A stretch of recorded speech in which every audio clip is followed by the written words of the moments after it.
Constitution and how it is a trust and what that is. So yesterday on my Financial Ninjas live, I went into depth on the whole structure of trusts and how they can protect your assets, protect your family, protect your wealth, how they can help you to mitigate and defer taxes, and a bit about how and why they do that, why they're able to do that. Why is a trust structure so powerful and it has been in use for hundreds of years? So the trust structure was originally created apparently in 1533.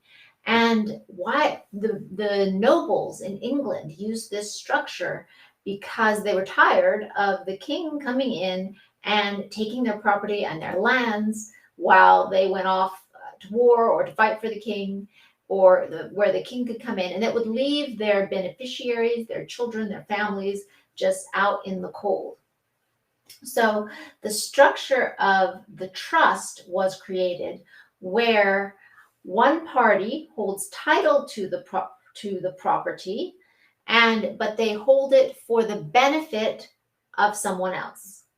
So you don't have, typically when you have ownership, you have both title and beneficial ownership in one person, and this constitutes true ownership or fee simple ownership. So this is under law, this is under contract law. Trusts are contracts. And in the US, right, one of the fundamental principles in our Constitution is that the government cannot restrict people's right to contract, right? So this is in the framework when we talk about the contract and what are the 5 fundamental qualities of a contract that must exist for it to be a valid contract. But our right is the right to contract, the right to make a deal, right, to exchange services, to exchange money. And that right is baked into our Constitution. The Constitution itself, however, is a contract. And it's unique. And when it was created, it was a very unique way to form government. It was a contract for the people, right, and by the people. So the leaders got together and they created a contract of the Constitution, holding the government, the land in trust for who? For the people. The people are the beneficial owners of this contract, of the assets that are in the contract, of the rights that are in this contract. So the Constitution was a contract, and they wrote up, this is how we should be governed. This is the powers. And all of this is for the beneficial ownership of the beneficial use of the people. Okay. And in any trust, when you have a trust and they're trying to make decisions about how that trust should function or be used, oftentimes many, many years after the death of the person who created the trust. So when a person creates a trust, they take their property, they put it into the trust now owns the property, and they have a contract where they say, this person is the trustee. They hold title to the trust, to the property that's in the trust. They're allowed to buy or sell it. They're allowed to manage it, right? Depending on the contract, the trustee may have certain powers or not have certain powers, but it's all based on what the actual contract says. The beneficial purpose of that contract is to care for the beneficiaries. So the beneficiaries have the right to use the asset or benefit from the asset, right? So the purpose of that trust is to create a care for the beneficiaries. And so the trustee cannot just do whatever they want with the assets that are in that trust. They have to follow the wishes of the person who created the trust, who created the contract, who put the property into the trust. And so it is similar with the Constitution, where we look at the Constitution, we say, what were the founders thinking? This is why we always go back and we ask, what were the founders thinking when they created this document? and we try to match the intent. When we're creating new laws, we're trying to match the intent. What was the intent of the founders when they created this Constitution? When they gave these rights to the beneficiaries? What was their intent? And the government is supposed to be the trustee. Now, what do we have going on right now? And we've had it happen many times, in our history. And this is why we have the courts, who are the highest, the Supreme Court, which is the court that determines constitutional matters and says, okay, this goes against the intent of the people who wrote the Constitution, who created this trust. So we're going to strike down this law. So what was the original intent of the founders when they created the Constitution? And they created this country and these laws to hold this in trust for the people. Well, they say it right there, right? We have the rights to life, liberty, the pursuit of happiness. We have the right to contract. We have the right, all of the stuff in the Bill of Rights and in the Constitution is creating the rights that we as American citizens hold and we have the benefit of. So when they create laws that violate that intention of the Constitution, right, they're going against the trust that was created. And even the word trust is very powerful. It's literally called what it is, the thing you're doing. You are trusting or entrusting your property to somebody in order to fulfill a particular purpose. So the trustee is the person who is given this trust, and they have to hold this trust as a sacred duty. They are fiduciary. They have to make sure that when they are managing the trust assets, they are doing it with the right intent and for the purpose that the trust was created and for the benefit of the people who are the trust, who are the beneficiaries of the trust. So all the language tells you exactly what it is. It's trust. It's being held in trust. You have to be trustworthy, right? The person has to trust you as the trustee. You hold that trust and you have to fulfill according to that trust. So what happens when a trustee or our own government starts trying to go against the values of that trust, the intent of that trust, right? That's when the Supreme Court steps in and says, no, that is not the intent of the people who created this trust, of the trustees, of the grantor of this trust, right? That is not the intent of the contract. We got together, we created this contract, we put in these terms of the contract that this is how we should be governed, and this is for the people, for the benefit of the people, right? But anytime a trustee tries to take too much power to themselves and starts trying to manipulate the assets or control the beneficiaries in a way that was not the intention of the original grantor or the trustee, they're violating that trust. So the trust is one of the oldest structures, in existence as far as a contract or a way of ownership. There was just absolute ownership, fee simple. There was the king owned everything, right? And then there was the trust. And the trust was in use far before any kind of companies or corporations or anything like that, because the trust was an organization and a relationship based on contract. And so that is why when the Constitution was created, it actually made space for trusts, right? Because the Constitution itself was a trust. This is why they said you cannot violate people's right to contract or a right to put in trust, because a lot of companies were trusts, okay? They only started to create this sort of pseudo entity type of companies, which were corporations, S Corps, C Corps, limited liability companies. So the C Corp and these types of corporate organizations created by legislation only came into effect relatively recently, right? In like 1930s is when they were first created. Before that, all of these types of organizations were trusts.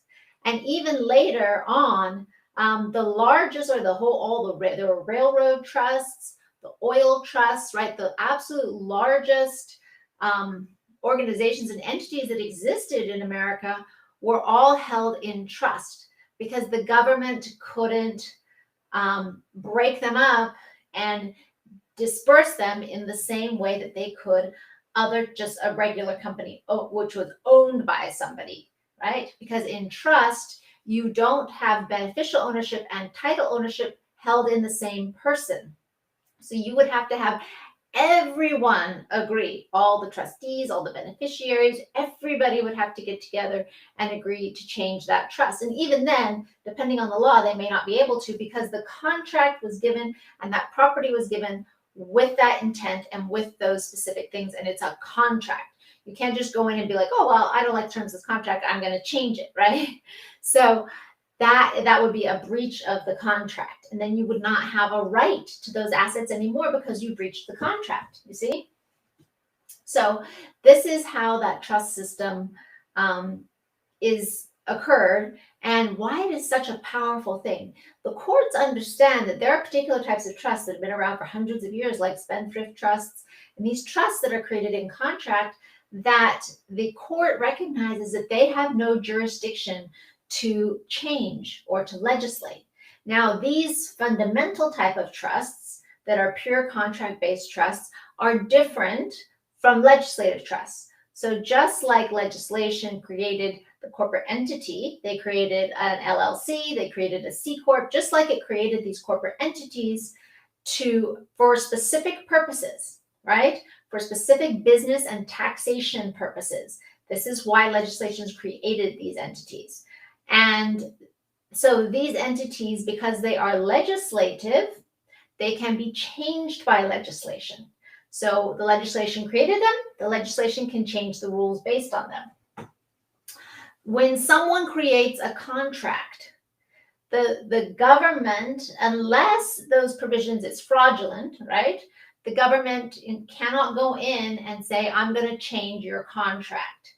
That would be the government overreaching, unless the contract is in some way fraudulent or violating people's rights, right? You can't have a contract to do something illegal. You cannot have a contract for slavery, for instance, okay? Because that's a violation of the fundamental rights.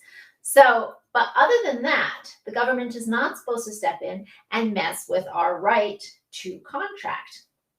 And that's what a trust fundamentally is. Now, when the legislature steps in and creates trusts as well, they can create certain types of, say, well, we're going to allow you to do this in a trust or that in a trust, or not allow you to do that. They're creating legislation around trusts. Then they can also go in and change that legislation according to the trust that they created, but not trusts that are not within that purview, right? So that is why it's so important if you want to be outside of the risk of this. So Biden right now is trying to change legislation that has been around for decades regarding how trusts are taxed and how they are, and regarding the rules of trust assets, movements within the trust, distribution of trust. But these are trusts that are legislative trusts. And so there are aspects of this that he can change, right? Just the same as retirement accounts, 401ks, IRAs, those are all created by legislation, and they are legislative tools, legislative animals, I guess you could say, which is why Biden is also going after them for tax purposes. He's also trying to change the regulations around those and messing up what basically people have put their entire life plan into these retirement accounts, and with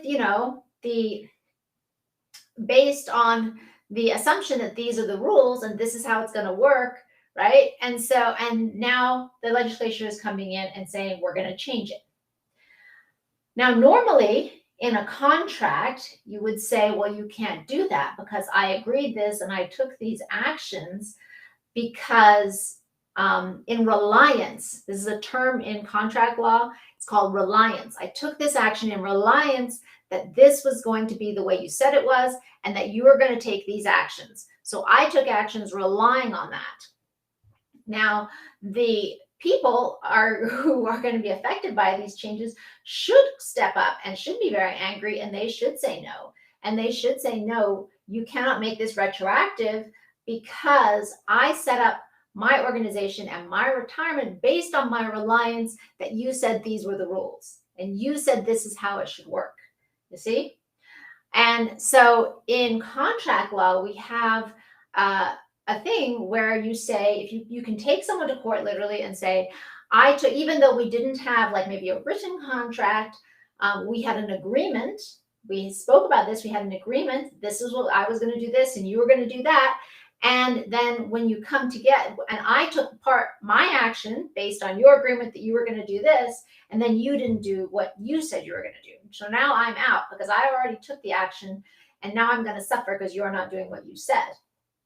This is an equitable argument in equity means fairness, right? Because we can immediately recognize like, well, that's unfair, right? That's not fair.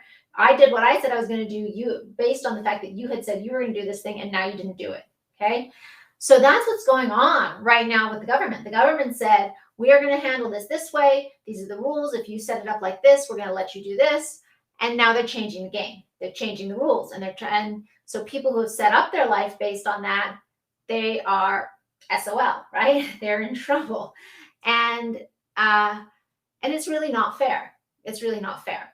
But because these things are based in legislation, the legislature can go in and change them, which is why if you want real security, then you need to look for structures and base things on things that are based in pure contract, not legislative type of entities, because as the government is showing us now, they can go in and change those anytime they want. But you as the people have the power to step up and to call your legislatures and to say, I don't want this. And that's what you should be doing. You should be calling your legislatures. You should be saying, you should be saying, I don't agree with these legislative changes.